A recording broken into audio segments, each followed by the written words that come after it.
Uh, wouldn't want to be Cody Ko or Trump this past week and a half. I don't know. Would I rather have an assassination attempt on me and have my ear halfway severed off, or be accused of having a relation with an underage girl in my mid-20s? Tough choice. Tough choice. I don't know. Obviously, I'd rather have my ears shut off. But then again, I have really good ears. I've worked hard to maintain these ears. Hungry, hungry hippo. Even though sometimes when I talk, it could be an earful.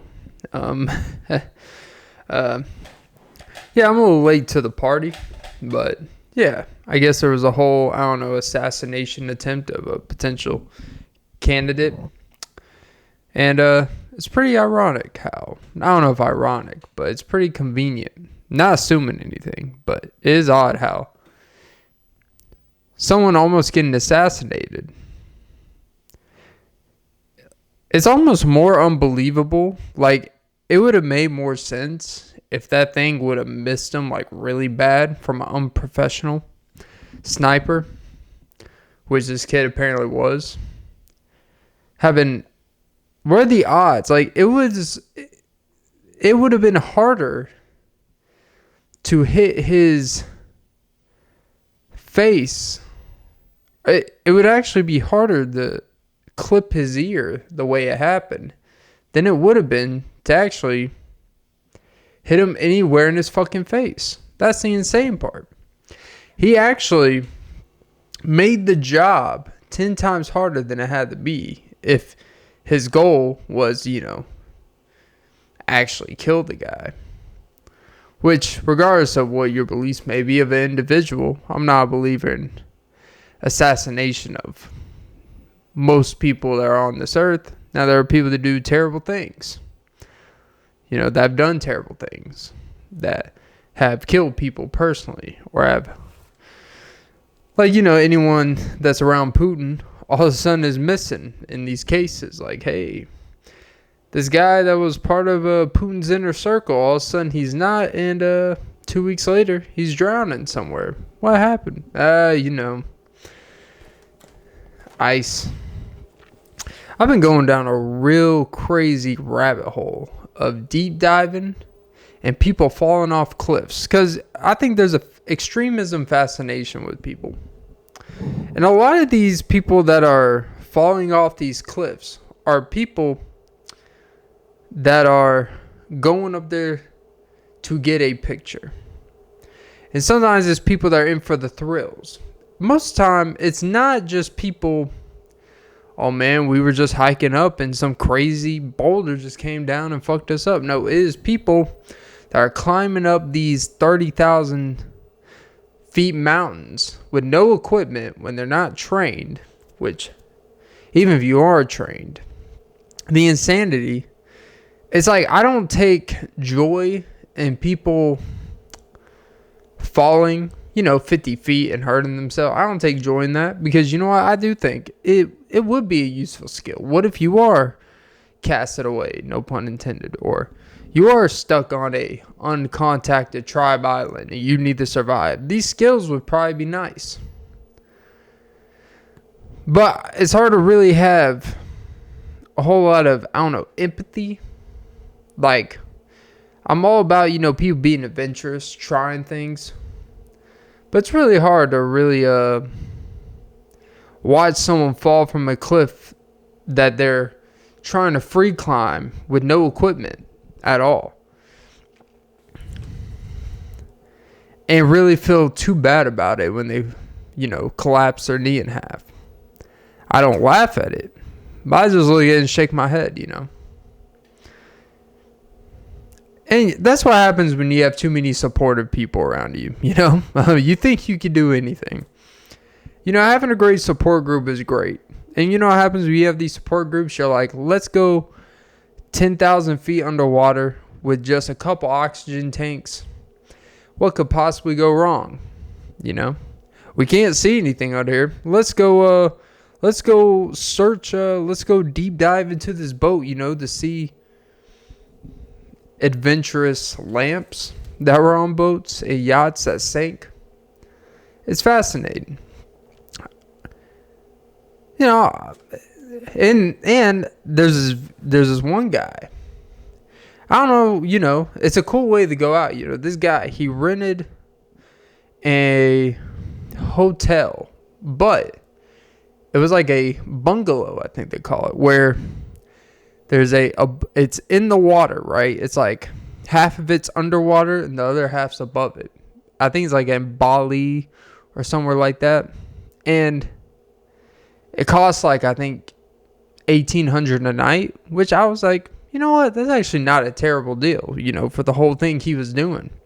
It's this whole underwater hotel room. You get to see the underwater. Like, it actually looked pretty cool. But this man, he was going to propose to his girlfriend. Well, he did. He had it all planned out. He wrote on this piece of paper, laminated it, because, you know, he's going underwater. In the morning, he goes underwater. It's not that far down, but he goes to the window. He puts this piece of paper on the window, essentially saying, you know, life with you've been amazing. It's all great. And then turns the paper around. Will you marry me? She jumped in joy, you know, like, oh, cute. And then he was going to come up. And he never made it up above water. And they found him, basically, he sank. He ran out of oxygen. And she goes on Facebook and says, sometimes tragic things happen. And just to answer your question, it would have been yes, yes, yes. Like, even if you were going to say no, you weren't going to be like, yeah, you know, it's unfortunate that you died, you know, doing that, but I would have said no. Probably would not have been the right timing, you know. And honestly, if a person was going to do all that, they probably know you're going to say yes. And honestly, I think you kind of have to say yes. If I go underwater fucking up my breathing to ask you to marry me, I don't care if I've known you for 10 hours. You're saying fucking yes. All right? I mean, this guy literally died for you. And you're like, oh, well, just so everyone knows, I would have said yes. It's like, yeah, no shit. You know? Most guys have to, you know, get forced to marry by having a, you know, an illegitimate kid out of wedlock, you know? And this guy's taking you to an underwater hotel, spend $1,800 a night, give you the greatest experience in life. He was a DJ. You're a lawyer. I don't know. It's fascinating. Adventurous. You know, being adventurous is beautiful. It's beautiful. It's what makes the world go round. And then you got these dumbasses, you know. I've been going down a weird rabbit hole. This guy named John, I think. He was part of a Mormon. You know, these Mormons, they always feel like they got the answers to everything. The area, actually, I don't think he's Mormon. Yeah, it was. Maybe Mormon or extreme Christian. What's the difference? They both go on missions and feels like, you know, oh, I could change these poor people's situation by just, you know, going over there and feeding them canned soup and shit and spending time that they didn't ask anyone to spend time with. They just want to be left alone. But yeah, that's the arrogance. Like, they're called uncontacted tribes for a reason. It's beyond just like your danger. Like, these people don't have the immunity. They don't take immunizations, which I would argue they probably can handle much more. It's weird how we're so immunized with all these medicines and stuff we've taken over the years. We've become accustomed to being in protected environments where if we go out there, we're more at risk of getting crazy, like these crazy diseases of sickness. And weirdly enough, people that live in that environment, they're immune to all of it. Like they're around every day. They're less likely to die. They can survive off very low amount of food because they've trained themselves. But if they come to a protected world where we got everything, I think they legitimately would die within like 2 months or 2 years or something like that. That's what the studies have shown. And essentially the risk is we go there, they get something as simple as the flu, they die. Essentially. But these people, every time people come to contact them, they kill them. They will kill you. And not really feel too bad about it, you know. And this guy, he was so determined to pass the word of God that this man even wrote in a letter. Like, he tried to make contact with them from a boat, like 150 feet, 150 yards away. And they were shooting arrows at this guy. He got scared, swam to the nearest, dock or whatever. Went to a safer area, wrote in a letter like, hey, chances are I'm going to die. But if it's about spreading the word of God, this is what he wants, right? I think God would look down and be like, hey, you know what? We're going to make an exception for this one, my friend. Trust me, you'll make it to heaven, But if you keep messing with shit, I created these people. I created everything for its flaws and strengths. Not everyone deserves the wrong word. That sounded terrible. Not everyone needs to express your extreme gratitude of me. I'm great and all, but you know what? These people don't care. All right. And this guy's like, you know what? I'm going to die for God's glory. He's one of those guys. And he just kept, he had this extreme mission. They even said from, teenage years. He had this obsession with this tribe, the Sentinel Island tribe. And he wanted to spread the word of the gospel and God so bad. And have God in their hearts. Make their lives better. They don't give a fuck, In their eyes, no one's really there. They've been stranded on that island for a reason. They don't trust anyone for a fucking reason. All right. Typically, these uncontacted tribes, it's not random.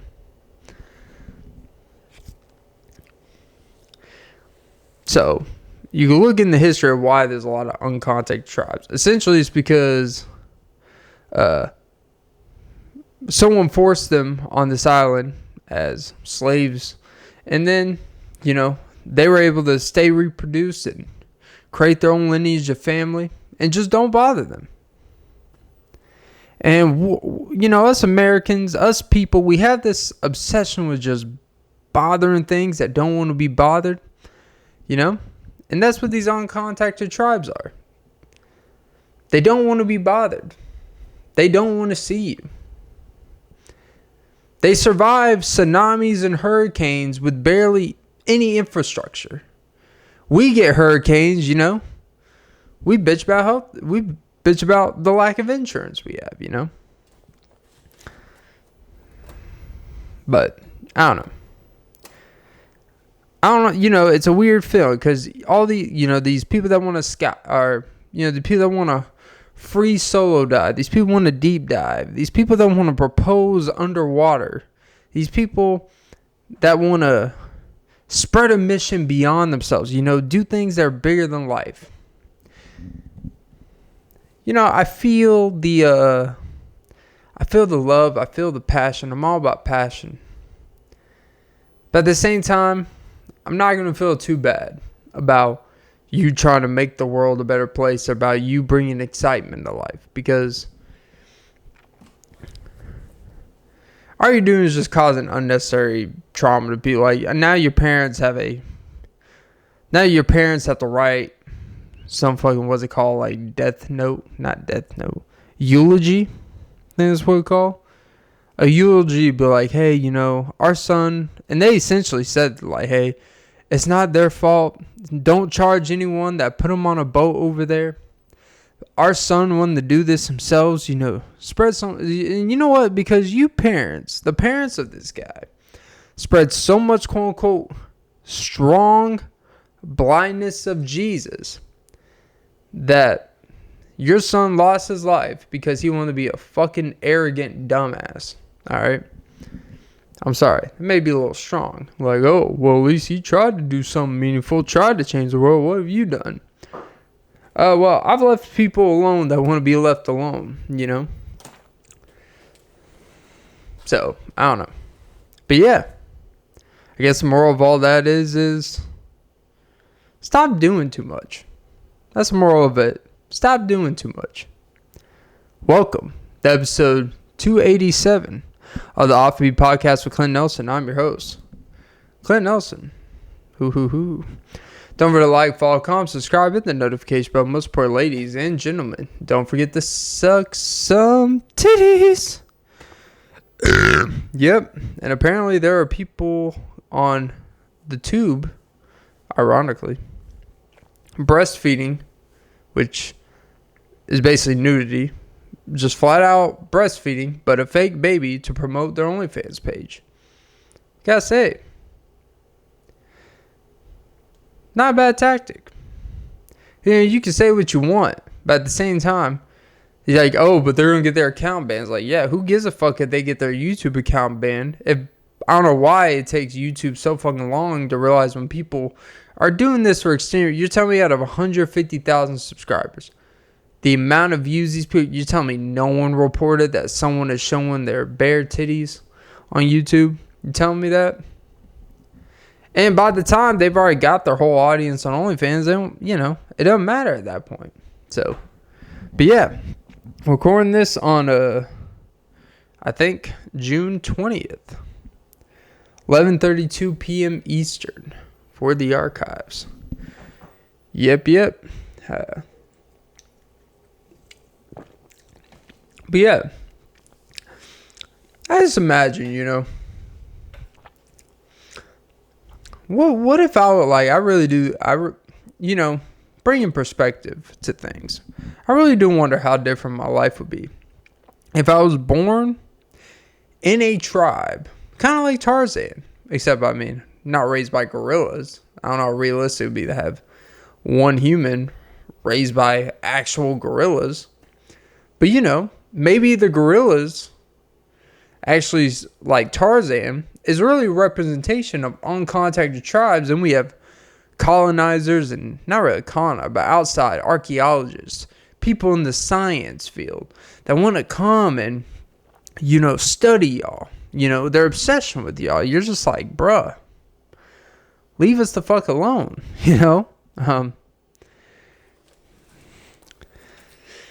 And Jane just wants to be a hoe, Like, oh, she could have found just a perfectly American citizen, but no, she falls in love with Tarzan. I don't blame him, I'm like a domesticated Tarzan. Just kidding. I don't have any abs. Oh, Jesus. But yeah, maybe I wonder, like, how, with my genetics, with how I was raised, how different my life would be if I was born in that type of uncontacted tribe, Like, do we have, like, would I even have had the genetics or the DNA to be able to survive in that? But, if you grow up in that, you're raised different to survive. The things you're taught from a younger age is much different.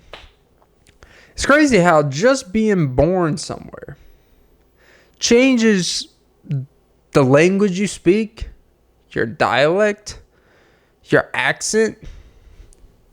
Like, just growing up, like, you could be born from the same parents, actually.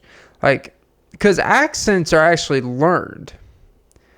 Like, your DNA, not really it's like you start adapting to voices that you hear. So you sound typically like, you know, the stuff you're around all the time, which for most people is their household or their parents and their siblings. So you're going to sound the same language and dialect and stuff like that. So think about you. Let's say you had the same parents. You were born 2 days in. It's like the Grinch Stole Christmas. You just dropped off in the basket in Whoville, but instead of Whoville, it's in one of these uncontacted tribes. And instead of the life you have now, you're walking around naked all the time. You know, you're probably like 140 pounds instead of 200 pounds. And you're probably see all your ribs, but it's because you're malnourished. But think about it, you know? I wouldn't have any idea. Like, think about it. You would literally have no idea outside in the world. Like, you can live here, stay in your isolated world, but you still know what's going on in the outside world. Like, these people literally survive off nothing.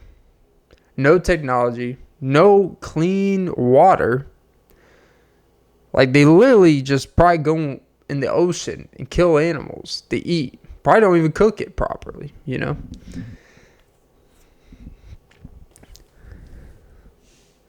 Like, think about that. Maybe, you know, one thing I would maybe that'd be like a family vacation I do one day. Hey, let's go visit the tribes, you know? Let's go visit some uncontacted tribes. And, you know, you can see how hard life really is. Be like, okay, now you want to complain because, I didn't sign you up for this Call of Duty League. You want to wreck? Oh, cool. Hey, you know what? Let me drop you off on this island. You want to, you want to survive out here? You survive out. You want to dress up in a ghillie suit? A ghillie suit? Go ahead. Survive out here. You ungrateful smug.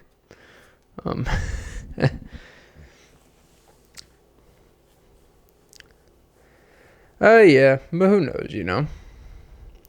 Maybe we're actually uncontacted. Maybe they're actually more in contact with reality than us. You know? Think about it. Their uncontacted tribes are very pessimistic. They don't trust anything. And then we have people here who have no reason not to trust things. Everything is convenient. Everything is secured. Everything's insured for you to trust it. And we create lack of trust. And we just find things to not trust, whether it's in the government or within people or your apartment complex maintenance, you know? You know, it's like, hey, I'm having a hard time walking down the stairs at night. What's going on? I'm paying the power bill somewhere. Are you guys not? But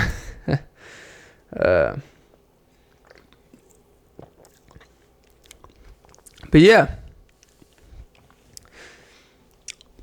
Radioactive.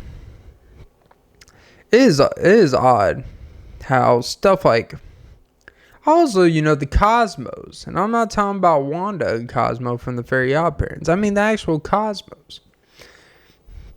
Like, apparently, I get so confused when these astrophysicists are talking about black holes, or they're talking about, how, space, and they're talking about how many kilometers the sun is compared to Mercury, and this, that, and the other. And the biggest star that we've discovered in the planet is literally could fit 13, I think it's 13 billion Earths in it.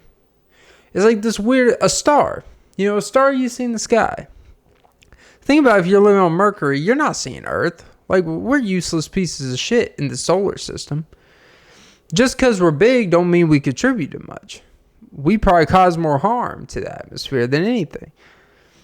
And apparently, we're supposed to be wiped off the Earth within 760 years, according to some of these philosopher mathematical equations, and a lot of this stuff this dude said years ago, some of it has come true.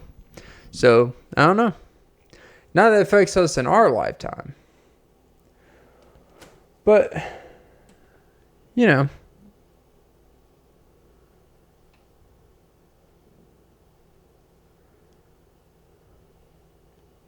But yeah. Sorry. It is what it is. But, you know. I'm just a man spreading the gospel and minding my business. But you know who's not minding their business? Today's sponsor, Ghost Sour Green Apple.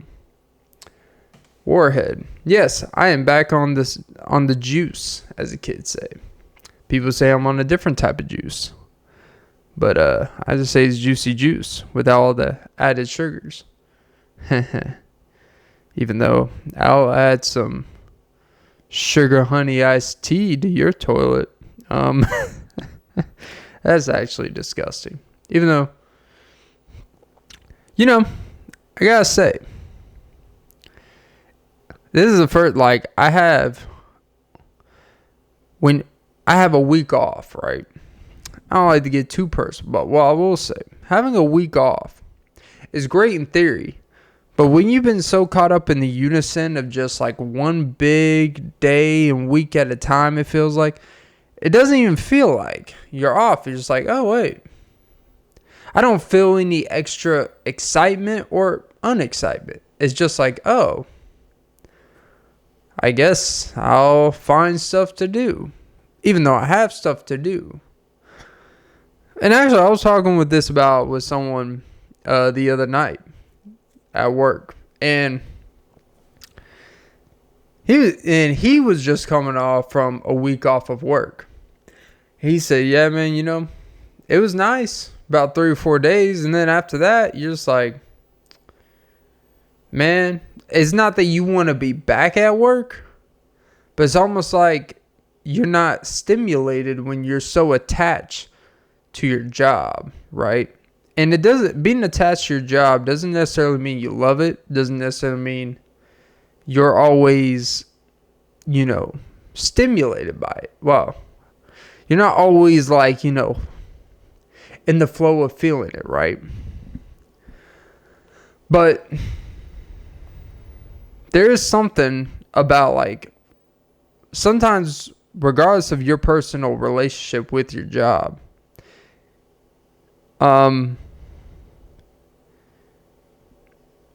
when you become so committed to the process of being the best of your job possible, and this is how you truly know if you care about your job, is if you become so attached to the process that when you are apart from it for a while, there's something about you that doesn't feel right. It doesn't mean you don't enjoy your time off, but it's something like, you know, man, you know, right now I would probably be dealing with this, dealing with that.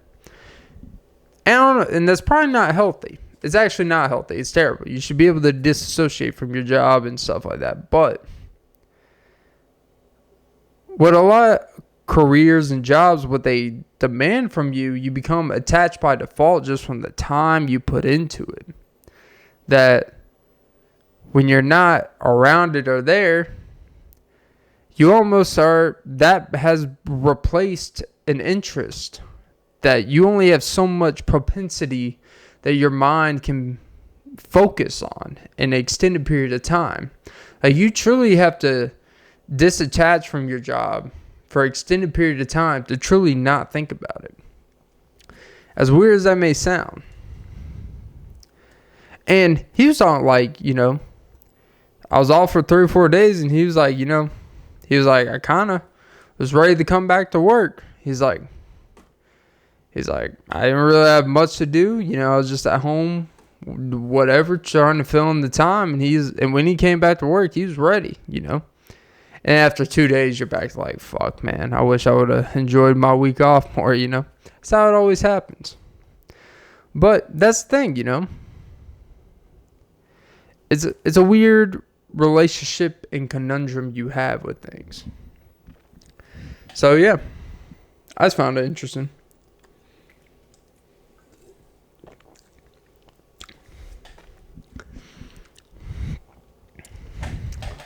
It is what it is. I kind of forgot what I was talking about for a second. But yeah. Oh yeah.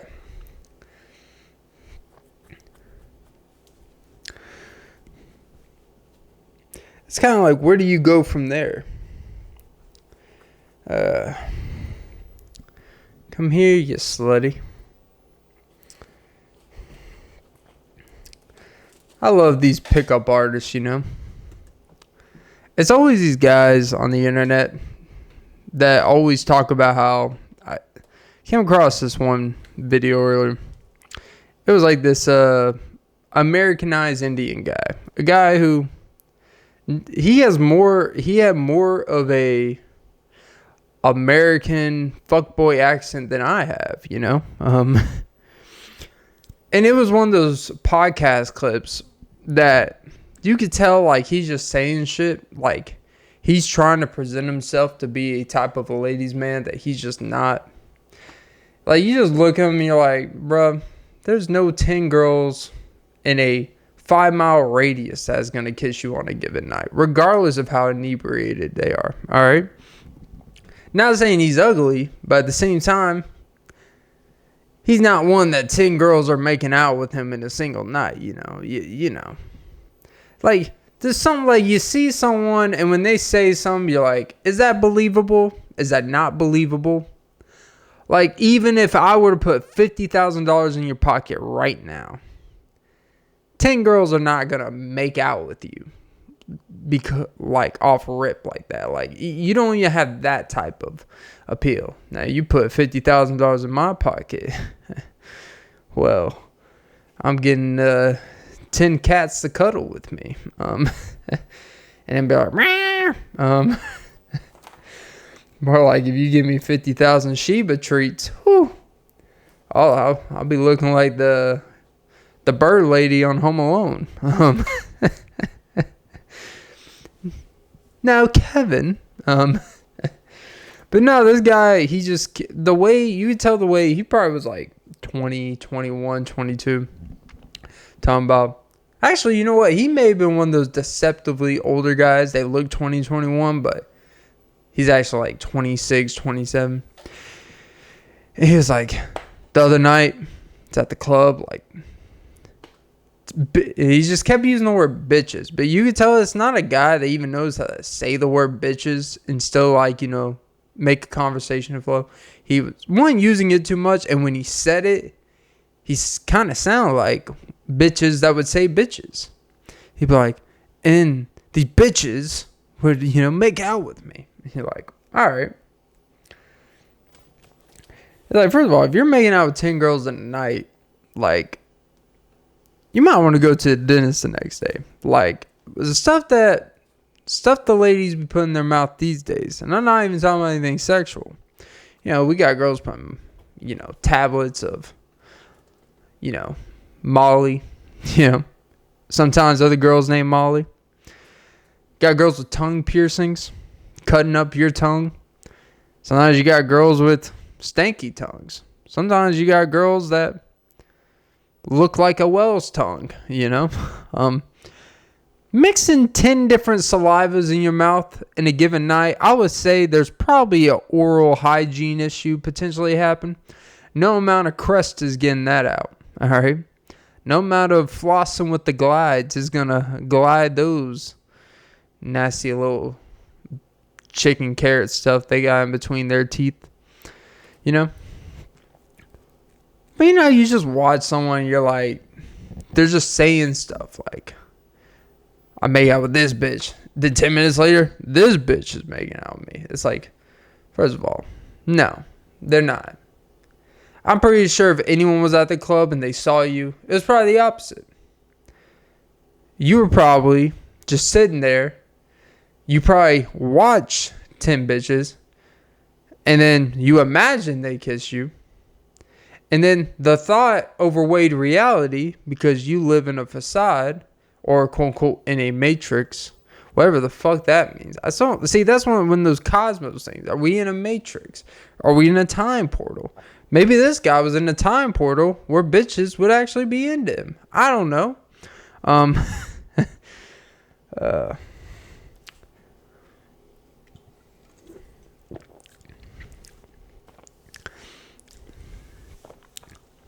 But yeah, I would like to fly a plane. Apparently, private jets aren't that expensive. Some are, some aren't. If I had the money, I'm not really obsessed with traveling. I can't remember the last time I've flown on a commercial plane, so I don't really know how bad it is flying on a commercial plane these days.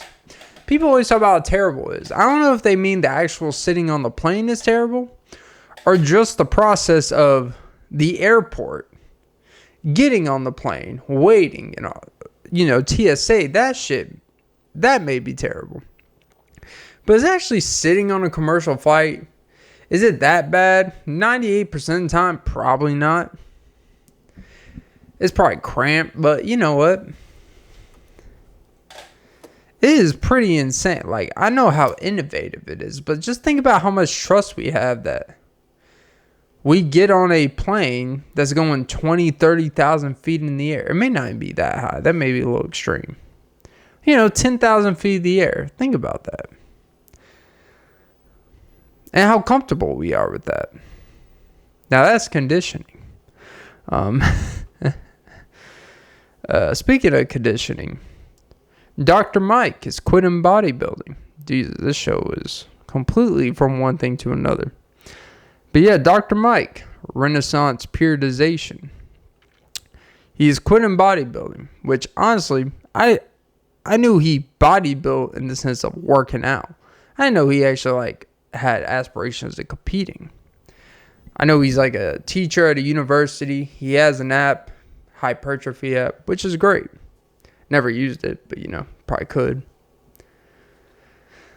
But it's so weird how there's this fine line between someone talking about working out, but the second you start talking about competing on stage, like bodybuilding competitions, like Mr. Olympia, or just competing at, whatever bodybuilding competition, it's a whole different critique you'll start getting. You'll start having people that have competed, these, former professional bodybuilders, some currently professionally bodybuilding. Like, all of a sudden, once you start talking about getting on stage, not just working out, once you start talking about the conditioning, getting on stage, and you don't, quote unquote, fit their conditioning eye, the criticism your way is going to be at an all-time high. It's it's weird how warped we become that people are telling Dr. Mike to quit bodybuilding. He doesn't have the genetics. He doesn't have this. He's not this. It's like, I mean, I don't know. But why can't he compete? Like, he enters the competition and, all right, he comes to sixth place. It's something he has to deal with. But, I understand the concern is because the abuse of steroids and the abuse of taking stuff, it's almost like if the result isn't what other people would deem worth it, then you shouldn't do it, right? It's like, even if he never wins, even if he never has a top 5 finish on whatever he's competing in, if in his mind, it has him something to work towards to, something to feel a part of, something to compete in. At the age of 40, anything to compete in life is worth doing. So, if that's what he wants to compete in, then who are we to criticize that? Everyone's saying he should quit. Oh, he has terrible. It's like,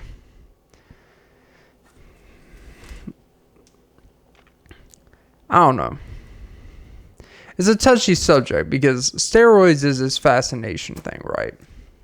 There's an argument that talking about steroids, there's such an awareness on YouTube or just the internet In terms of, you have people that openly talk about taking it, or they are at least honest with the fact that, hey, like, yes, I take it. Here's the reality. It's a choice you got to make for yourself, you know.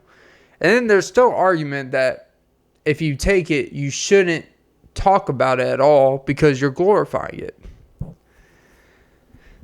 And there is something where people that glorify it too much, that talk about it a little bit too much. And just by always talking about it by default, even if you're saying all the things that are potentially harmful with it and the realities of it, people are going to be influenced by it to an extent where it's like, well, regardless of all the stuff with it, if this is what this person's still doing and this is the result of it, then it's worth it to me. And not me personally, but you know.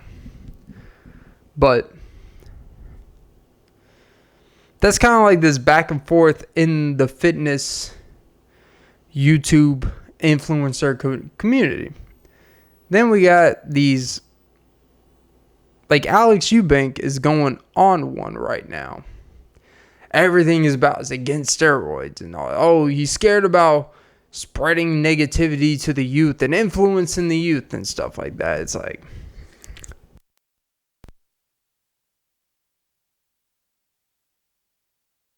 let's be honest. Like, you're selling merch, overpriced merch, and it's every individual's choice to buy it. You're not doing anything illegal. And I'm not saying selling merch is near anything as bad as selling or promoting TRT or steroids or antiviral tests, like the trend, or like people that even play on joking about it, you know. It's like, but your obsessiveness with your body image, that people that watch your videos, how obsessed you are about, you put any percent of body fat on, you freak out. You're always obsessed with staying lean, and you admit to that. So anyone that watches you that you're trying to influence, they see that you're obsessed with just the slightest bit of being quote unquote out of shape, potentially. And now they're going to have that hyper focus on their own body, for one. Two, you're selling merch. You're selling merch to impressionable young kids, overpricing it to where they don't have a true understanding of what overpriced, fairly priced, market and shit like that. And you're selling $35 t-shirts, $48 hoodies, $50, you know. You're selling supplements to younger individuals and stuff like that, that they don't really know what the hell they're doing with it. But, you know, that's your audience. I don't want to shit on a guy. It's not really shitting on him, but it's, you can't have it like everything's wrong with, and then you're doing something that's kind of morally iffy as possible. I always feel like selling merch and stuff like that is always kind of weird, because it's almost like a default, like everyone just sells stuff to their audience, and there's nothing wrong with that per se. You know, everyone's got to make a living somehow. But, you know, it's just a little odd sometimes. But anyways. But I just hate when people always talk about they're trying to influence the youth. It's like, no. I mean, partially, yeah. But all the stuff you're making isn't about making the youth better. Like, you have videos about, you know, doing a beach or doing a flag football with half-naked girls, or, you know, always going around asking girls about men's physiques and what's like, you're already setting that place in mind where younger men that watch your channel, that they're going to be so obsessed with what body parts ladies like to look at. And they're going to have that heavy insecurity that you're going to lead people potentially down the road that vanity overweighs internal true happiness and actually being at peace with yourself, which will probably lead you to more of the results you're looking for, ironically. But when you're just going around asking these individuals about going around the gym of, you know, what's aesthetically you know, what do you look for in a guy? and all this stuff, and you're just focused on the vanity of the gym aspect, yeah, you're going to have young kids that are going to go out of the way. And then if they're not building that at a pace that they like, they're going to potentially hop on the things that you're quote unquote against, but they feel like that's their resort outlet otherwise, because if they don't have this, girls aren't going to be interested. So you're kind of playing, it's a weird double conundrum in my opinion, how this fitness industry is all about protecting the youth, and yet we make the obsession, I say we, like I'm a fucking fitness influencer, but y'all fitness influencers, quote unquote, make the obsession with your body the everything in your life, and then get mad when kids or people that are uneducated or people that are desperate to have everything that you have go to the resorts to get that. Like, can we just stop with it's about protecting the youth? It's like, no, it's not really about protecting. Like, no one gives a, like, honestly, do people really give a fuck? Like, do you really give a fuck if some 20-year-old guy in Minnesota is taking, I don't even know, but whatever milligrams of Anavar? Like, is it really affecting your day? Like, oh man, the kids out there, they're getting too broad of shoulders, No, I mean, they'll learn the hard way like everyone else. And that's not something you can really control.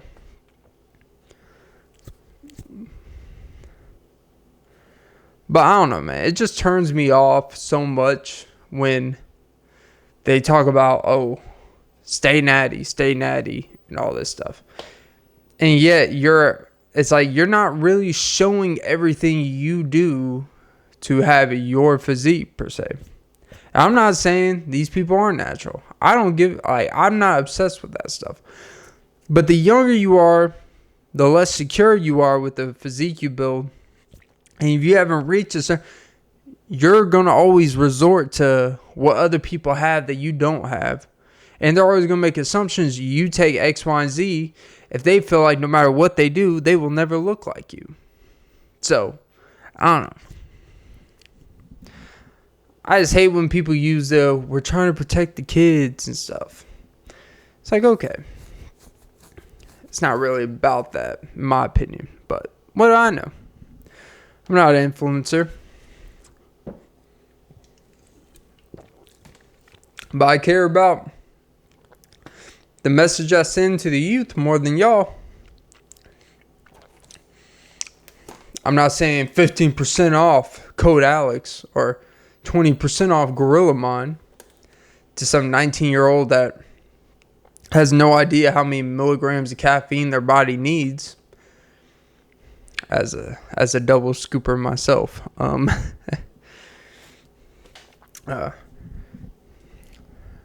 like, I wish someone would have explained to me at a younger age. I say younger age, like I was 15 when the first time I ever tried pre-workout. It was the most standard, basic pre-workout. It's everyone's first pre-workout, C4. Because it's probably the safest in terms of what your body has not been introduced to up to that point. Like, before I ever had pre-workout, I never drank coffee. I never really had, I had soda and stuff growing up, but I never had like that potent type of caffeine where it's just pure potency. I remember the first time, it was an old workout partner of mine at a gym, and he had this thing called C4. It was blue raspberry, pretty standard. One night, went to the gym, met up with him. I was like, what's that? He's like, pre-workout. I'm like, honestly, I'd never even heard of pre-workout before. I've heard of protein powder. I've heard of other stuff. I never heard of pre-workout before. I know that sounds crazy. Pre-workout, like 8 years ago, wasn't like the thing it is now. It was a thing, but like, unless you were like deep into lifting like that, you probably weren't going to go out of your way to get it. So he gave me a scoop of it one night, right? Now I'm talking about literally within like 5 minutes after drinking it. One scoop. Bruh, I was wired. Like, and after that, never the same.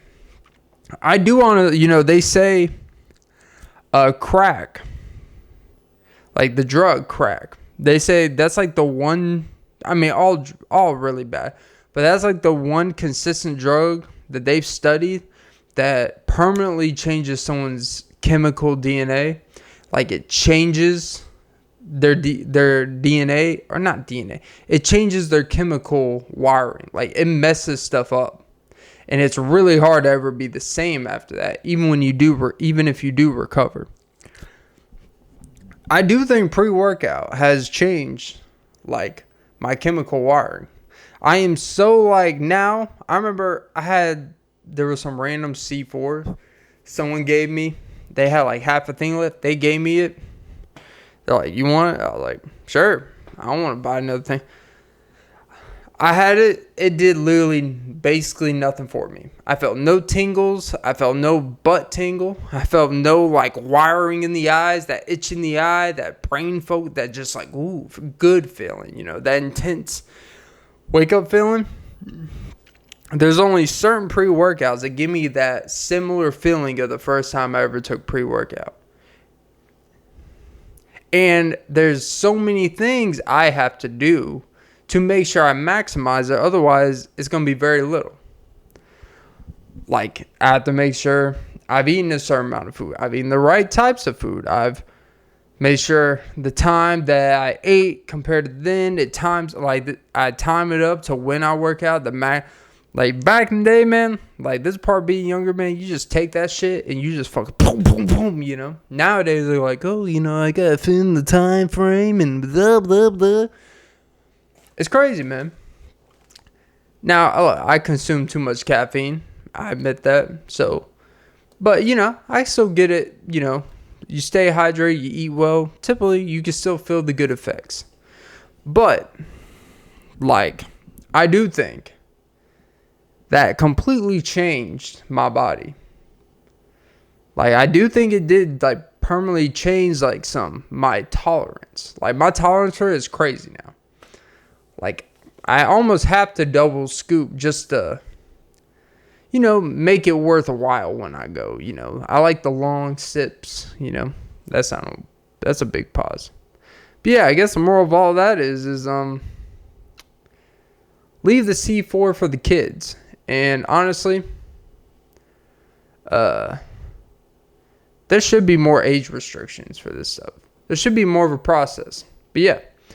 My battery's about to die. So that was episode 287 of the Offbeat Podcast with Clint Nelson. I'm your host, Clint Nelson. Don't forget to like, follow, comment, subscribe, hit the notification bell. Most important, ladies and gentlemen, don't forget to suck some titties. Yeah. Avoid uncontacted tribes. Stop trying to be a savior. And keep your pre-workout to a minimum. That's all you got to do in this world. And you'll be just fine. You'll live a great life. Yep. Have a great day, evening.